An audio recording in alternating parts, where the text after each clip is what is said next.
What's up guys, Mike Gastin here, and I'm back because it's time to revisit the Tesla Cybertruck.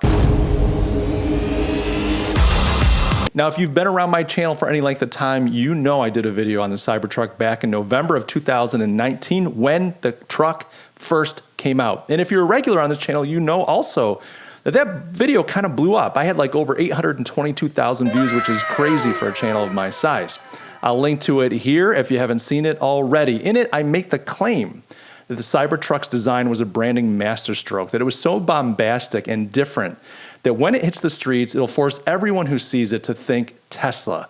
It will have the same effect as spotting an exotic car, but the difference is it will be very affordable and mass-produced. They're going to be everywhere. Now, unsurprisingly, a lot of people have very strong opinions about the Cybertruck's design. It seems like there are no neutrals. The folks either love it or they absolutely hate it. And hate it, a lot of people did. Hated it. Now, I want to revisit the Cybertruck today and specifically its design because it seems that not only was it a branding masterstroke, but that maybe it's proving to be even a little prophetic.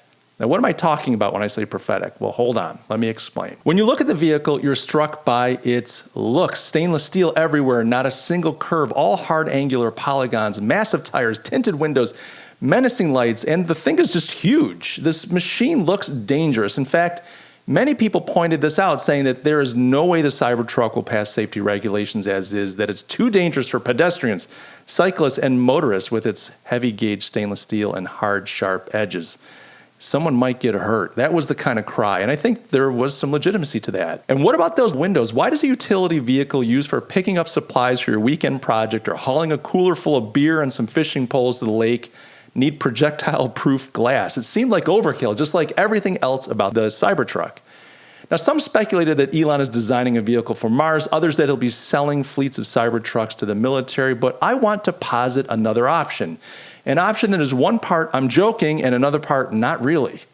Now, look at the streets today. Look at what our urban centers look like in June of 2020. Protests, vandalism, riots, fires, mobs, violence, lawlessness. Add to that the fear that we're all worried about viral infection that's keeping us all indoors and suspicious of our neighbors.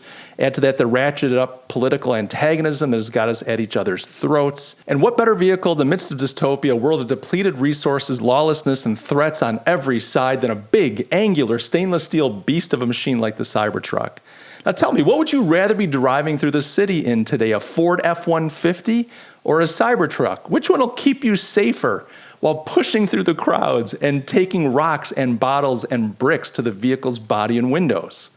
It's almost like Elon and his design team knew they were solving for a dystopian future when they developed the Cybertruck.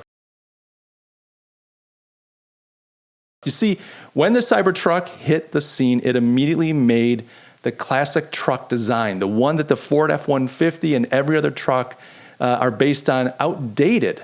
But only a few months later, and we begin to realize that not only is this classic truck style tired, but it's the utility that's now in question. Those trucks were designed for a different society in a different era.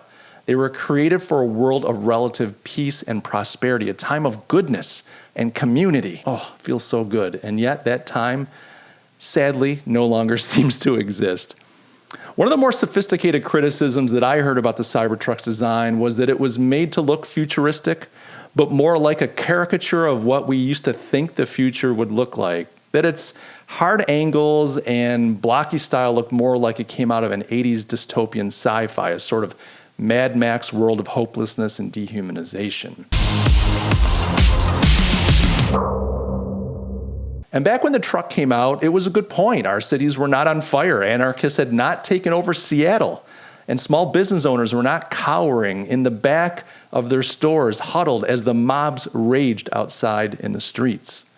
So much has changed in just a few months. And honestly, there doesn't seem to be a quick end to the chaos in sight. Now look, I'm not saying that the world will fall apart and we'll all be driving Cybertrucks through hollowed out cities in search of water.